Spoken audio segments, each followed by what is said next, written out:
Vous êtes sur France 24 et vous avez raison. Bienvenue dans votre journal de l'Afrique. À la une ce soir, la crise migratoire à Ceuta. L'enclave espagnole est prise d'assaut par des dizaines de milliers de migrants venant du Maroc depuis quelques jours. Plus de la moitié d'entre eux seraient déjà de retour dans leur pays. Nous tenterons de comprendre l'origine de cet afflux massif et spectaculaire qui aurait fait près de 60 morts. Nous irons aussi en RDC pour parler d'une autre maladie qui inquiète les autorités sanitaires. Après Ebola, voici que le choléra qui représente une autre menace pour le pays.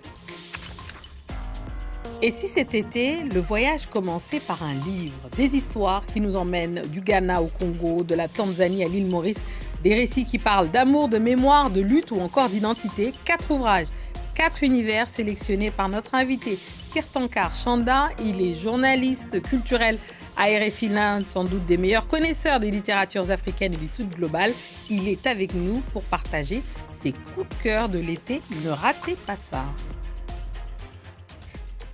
Des images spectaculaires qui ont marqué les esprits ces derniers jours, des milliers de migrants qui ont envahi l'enclave espagnole de Ceuta, à peine quelques kilomètres des côtes marocaines.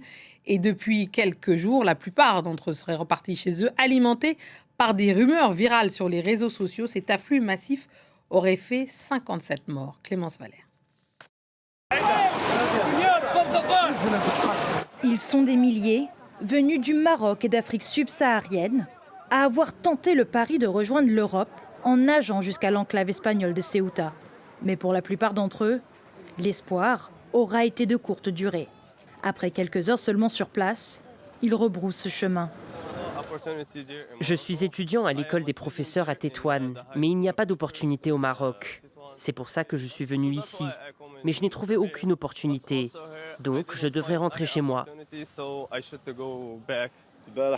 Hier, nous avons rejoint Ceuta par la mer.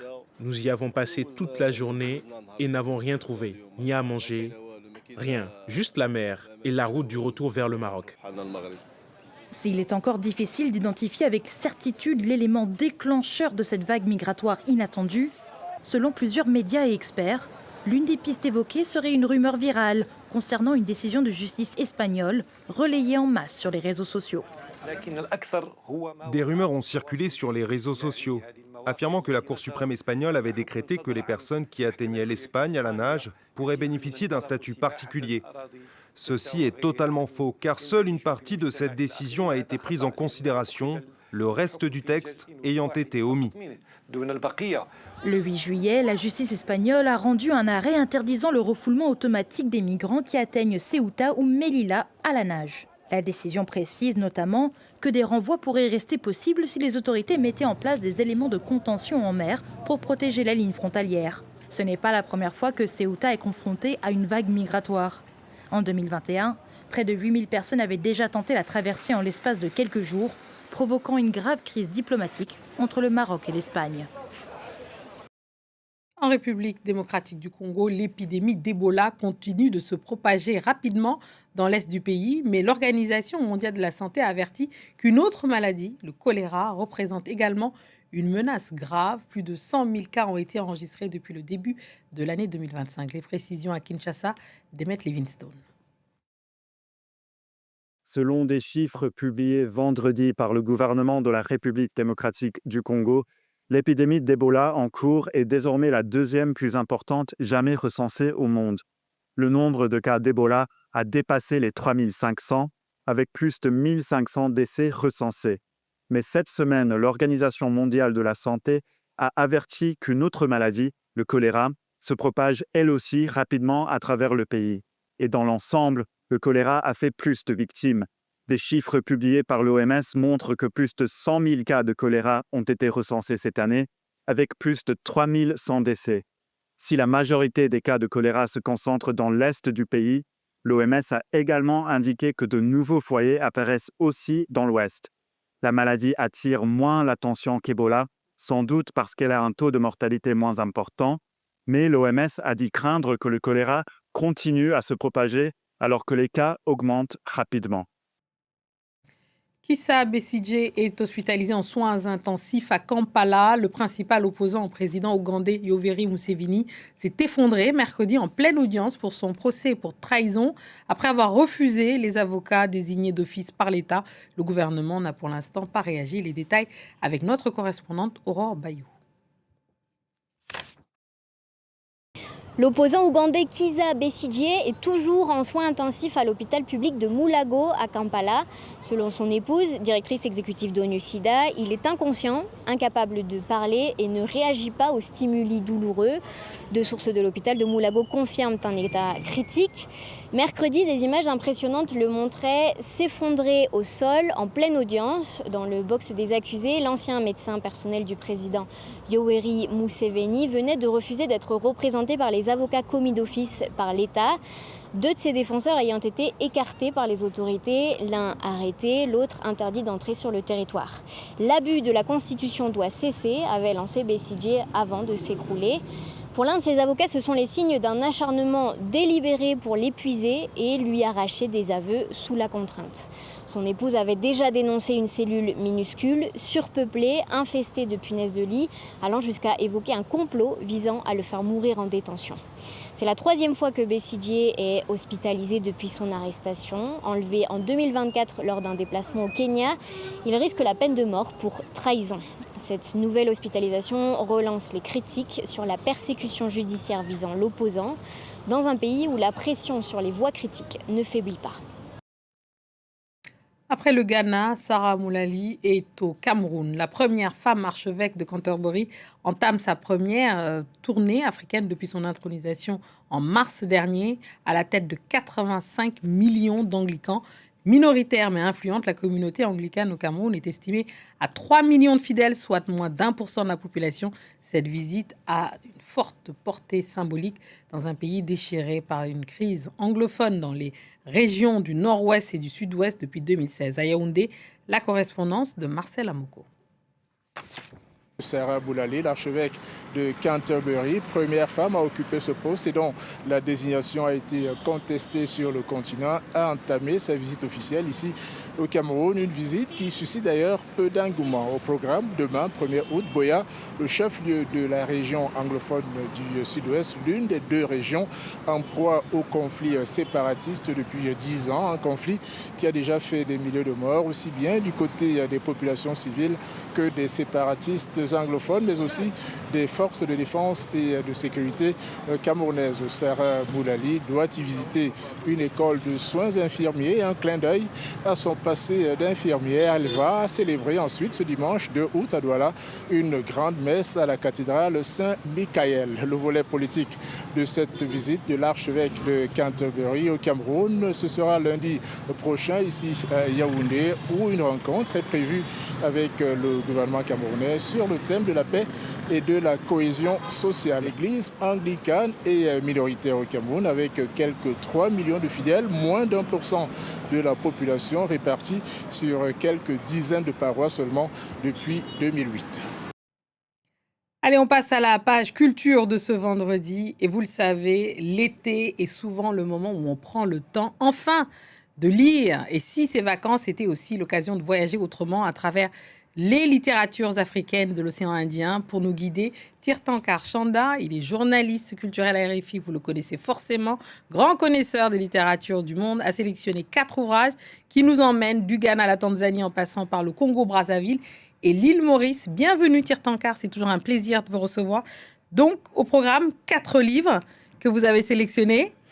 Bonjour Fatimata. Oui, quatre livres. Pour commencer, La vie sexuelle des femmes africaines. De Nana Darkoa. Voilà, par la Ghanéenne Nana Darkoa. C'est un livre de dialogue à mi-chemin entre récit de vie et livre de sociologie.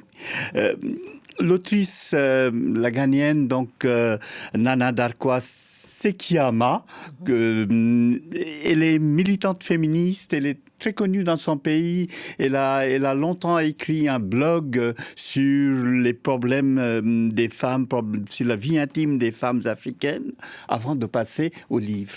Oui. C'est ce livre qui est paru cette année en français, La vie sexuelle des femmes africaines. Montrez-le, qu'on le voit bien. Voilà, La vie sexuelle des femmes africaines est un livre fascinant parce que il est à 1000 lieues des clichés sur les femmes africaines. On nous dit que les femmes africaines sont des femmes soumises, génitalement mutilées, menant des vies passives, à l'ombre des patriarches des maris.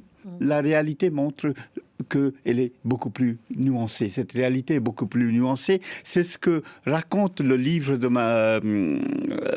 Nana Darkoa. Ce ne sont pas des interviews. Il y a 30 personnes. Ce sont des portraits à partir des interviews. Oui. Donc ce sont des récits en quelque sorte.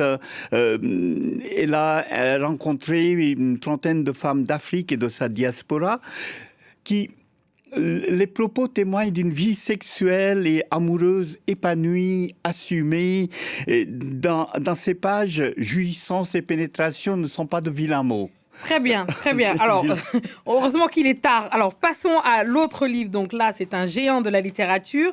Il est congolais, donc ça s'appelle Photos de groupe au bord d'un fleuve et c'est Emmanuel Dongola. Voilà, vous savez pourquoi je vous parle de ce livre? Vous me disiez en venant au studio qu'il est sorti en 2010, alors pourquoi vous voulez en parler maintenant? Oui. Mais c'est parce que... je vous ai donné carte blanche, donc vous faites ce que vous voulez. Mais vous êtes très gentil. Mais en fait, ce que vous ne savez peut-être pas, ce 16 juillet, Monsieur Dongola vient d'avoir 85 ans. Ouais. Donc il grand devient... monsieur qu'on salue. On embrasse. Voilà, s'il devient le plus grand maître de la parole africain, l'homme le plus révéré de l'Afrique, je crois. Alors, un mot de ce livre. Ce livre est très intéressant parce qu'il parle des femmes. Il parle des femmes qui sont de la basse classe de la société congolaise, peut-être pas Congo, mais que ça se passe dans un pays imaginaire, mais qui est inspiré du Congo. Donc elles gagnent leur vie en concassant des rochers en gravier. Et leur lutte consiste à obtenir leur prix. Le bon prix, le prix juste, le juste prix. Et ça, le combat va être âpre, acharné, mais il faut aller jusqu'au bout. Absolument. Une lecture accessible et marquante d'ailleurs. Hein. Absolument. Alors, on va passer rapidement au prix Nobel de littérature, hein, Abdul Razak Gurnah, qui signe Les vies d'après. Là, c'est 2023 et ça a été édité en poche, là. Vous pouvez le montrer aussi. Ça vient d'être édité en poche, Les vies d'après. Je sais que vous aimez bien Gurnah en plus. Hein. J'aime beaucoup Gurnah parce que c'est un homme d'une grande humanité. Et dans Les vies d'après, il raconte...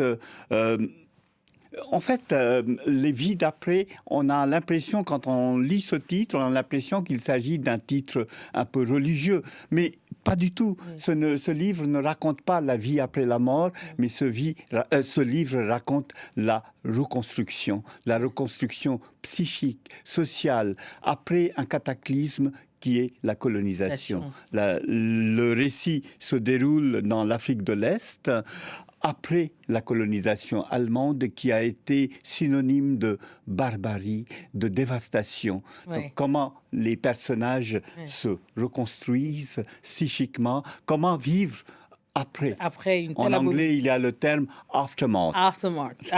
Vraiment, c'est vraiment les conséquences de tout ça. Absolument. Alors, d'un mot rapide sur l'auteur qui est votre coup de cœur, justement, Vinod Alors, Vinod Raghunandan, je vous... Voilà, vous m'épargnez là, qui est mauricien. Alors, ça, et qui est décédé il y a plusieurs années. Il est décédé en 2015. Montrez le très beau livre 2015, qui a été consacré. et à l'occasion de